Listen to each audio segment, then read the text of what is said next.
চীন দেশে এরকম বিড়াল পাওয়া যাচ্ছে, যে বিড়ালগুলো বাড়ির সব কাজকর্ম করেন। দেখুন কিরকম বাজারে গেছে, বাজার করেছে এবং বাজার থেকে বাড়িতে ফিরছে।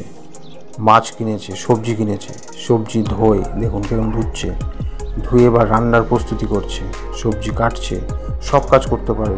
এরকম বিড়াল যদি চাই আপনি কিনতে পারেন। মাছ ধুয়ে মাছের রান্না করতে পারে, মাছের ঝোল। এই বিড়ালটার নাম হচ্ছে ম্যাও।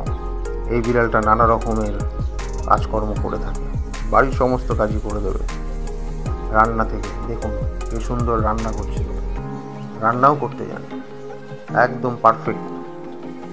এই যে রান্নাটা দেখছেন, রান্না করার পর এখনো মাছ ভাজবে, মাছের তরকারি রান্না করবে। দেখুন কত সুন্দরভাবে রান্না করছে, একদম পুরো বাসনও ধুয়ে দেবে আপনার। দেখেছেন কীরকম বাসন ধুচ্ছে, সব কাজ করে দেবে, কোনো কাজ বাকি রাখবে না। কিন্তু সমস্যা একটাই, ও কিন্তু যা কিছু করে শুধু নিজের জন্যই করে। কাজে তো রাখবে, কিন্তু আপনার জন্য না, ও যা করে সব নিজের জন্য। এই যে দেখছেন মাছ ভাজছে, এই দেখুন নিজের জন্য রান্না করে নিজেই খাচ্ছে, মালিককে কিছুই দেবে না।